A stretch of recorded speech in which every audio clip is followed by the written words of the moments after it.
Race number 5 at Ascot on Saturday will jump at 5:05. It's the C Corp handicap over 1,000 metres, and in replay, let's have a look at the trial win of Ambiente. Swing the turn back into third place. We have a Pokemon Pete about to switch wider. Vital Silver's just in behind them, and St. Alesia's still at the rear. The inside run comes for a Vital Silver, but the leader is Ambiente. G-Boss the outside. Ambiente's held well together. G-Boss has now been shaken up the outside. Went up alongside, and Vital Silver starting to pick up late ground. They head towards the line. Ambiente, G-Boss, Vital Silver, Ambiente. Ripper of a race to start the main quaddie at Ascot. Going number 1 here, Ambiente, won 2 high-graded races before going for his spell, and the trial at Bunbury on the 30th of November we just saw, well, G-Boss ran really well last week, as did Vital Silver, who won. So I think the form stacks up. He's got form in 72 pluses. This is a 66 plus. Going to take a stack of beating even with the 61 kilos. Goes on top from number 10 Shackleton. Big danger this. I thought he was probably a little bit soft first up off what was a slowly run trial. Just couldn't quite fend off Alpha Sky, got beaten in the nose, but expecting improvement second up from Shackleton, this horse who cost a stack of money as a yearling.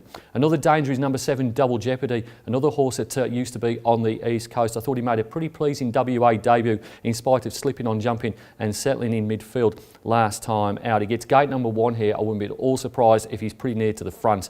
And then number 8 Bon Voyage was another one that had trouble at the start of his last race. That was the one featuring Alpha Sky and Shackleton. Came home with the fastest last 200 metres and has got an outside gate here, probably settles fairly far back. Plenty of chances in this race. My top 4 is number 1 Ambiente to beat 10 Shackleton, 7 Double Jeopardy and 8 Bon Voyage. Race number 6 at Ascot on Saturday will jump at 5:40. It's the main event. It's the Ted Van Heem Stakes over 2,100 metres, a Group 2 race worth $400,000. In replay, let's have a look at the Kingston Town Classic and in particular the run of Galaxy Star. Sets after the leaders, great shot, trap for fools. Pike hasn't really moved, now he does. Look at her go, the 3-year-old. Arcadia Queen swept up and grabbed the lead. Further back is Material Man, but the babies run right away from them. Arcadia Queen, he had a peep over the right shoulder, and she's going to blow them away and record a sensational... Galaxy Star was only 3rd in the Kingston Town Classic after winning the Railway Stakes 2 weeks prior, but her chance of winning the 1,800 metre Group 1 probably went at the barrier draw. Drew gate number 13 of 14, and at the 1,800 metre Star here at Ascot, that is poison. Had to go a fair way back, has half a length to make up on Material Man from the Kingston Town Classic at the same weights, but I think she's capable of doing that over the further distance and from a kind of gate, barrier number 7. Goes on top from number 1 Material Man. Pardon the pun, but this horse certainly is the testing material in weight for age racing in WA. You can certainly bank on him to run his race. He gets another beautiful gate here. He had gate 2 in the Kingston Town Classic. He gets gate 1 in the Ted Van Heemst. He was the runner-up in this race last year. I think he might be the runner-up 12 months on. Then number 2 Gattin, who split Galaxy Star and Material Man in the railway at handicap conditions, but a little bit of bad luck and certainly a little bit more weight resulted in him finishing 4th in the Kingston Town Classic. He's going better than ever before, Gatting. He certainly is a player here. And then number 6, Brian Trom, was probably the star turn in the Kingston Town Classic outside of Arcadia Queen. Cracker of a run, finished 5th. This horse is Perth Cup bound, went to another level in the Kingston Town Classic, and he jumped from the car park, gate number 14. Top selection in race number 6, going with number 7, Galaxy Star, to beat 1 Material Man, 2 Gatting and 6 Prime Tom. Race number 7 at Ascot on Saturday will jump at 6:15. It is the Star Struck Classic over 1,600 metres. It's a listed race for the fillies and the mares. And in replay, let's have a look at the Jungle Dawn Classic win of Celebrity Dream. He's looking for the rails, run on Sally's Realm, into the home straight though. Misty Metal stormed up, grabbed the lead, stalking it though, Celebrity Dreamer. It's Celebrity Dream called upon, coming at Misty Metal, who responds. McGruddy's got the whip on Misty Metal. Celebrity Dream trying to draw level. It's Celebrity Dream getting ahead in front. She'll go back to back in the Jungle Dawn. Celebrity Dream beat Misty. Good performance from Celebrity Dream, winning the Jungle Dawn Classic for the 2nd year in a row. And I think she can go back to back in this race, the Star Struck Classic as well, and become the first horse to win this on multiple occasions. It's really hard to see any of her last start opponents turning the tables on her. I think the 1,600 metres is okay. And even though she's got an outside gate here, I think she takes a stack of beating. Goes on top. I think if there's going to be a blowout here, it might be number 6 Blackline at very big odds. I know it's got an outside gate, will probably roll forward.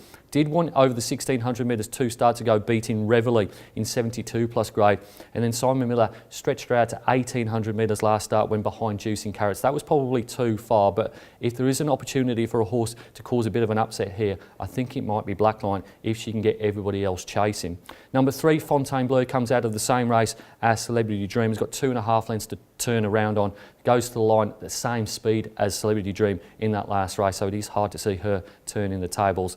And another length back in the replay race was number 5, Royal Missile. Just a place chance here for the Miller Yard, with Patrick Carberry taking that ride.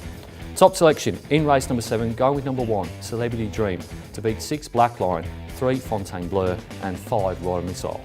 Race number 8 at Ascot on Saturday will jump at 6.50. It is the Tap Touch Better Your Bet handicap over 1200 metres.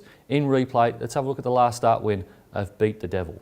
Rangers up, got about a neck. Torino, who fights back 2 lengths. Calabria Joe, Lord Ludlow, Rebellion Air, and then came Cramden. Beat the Devil got the better of Torino as they approach the 100 mark. He kicks away Beat the Devil. Lord Ludlow comes down the outside, but Beat the Devil is going to do enough to win the last over Lord Ludlow. Hard race to end the day at Ascot. Ended up with number 4, Beat the Devil. I think the key might be the gear change. The blinkers come off. This horse over-raced a little bit in the replay event and didn't give too much of a kick in the last 100 metres. Maybe if he doesn't burn so much nervous energy this time, he'll be able to fight off his rivals in what is a harder race. Goes on top from number 2, Danny George. Was probably run off his feet a little bit over 1,000 metres first up. Stepping up to 1200 is a tick. Gets a nice enough gate here and was the 3rd fastest final 200 metres in his last assignment.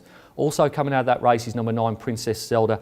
Just not quite sure she wants 1200 metres as well as she's going over the 1000. And then number 3, Neurological. Won 3 races in a row at Northam over 1300 and then 1400 metres before going around in the York Cup. Led that off at 1500 metres. Now steps back to the 1200. This is certainly a drop in class, but it's also a drop in distance.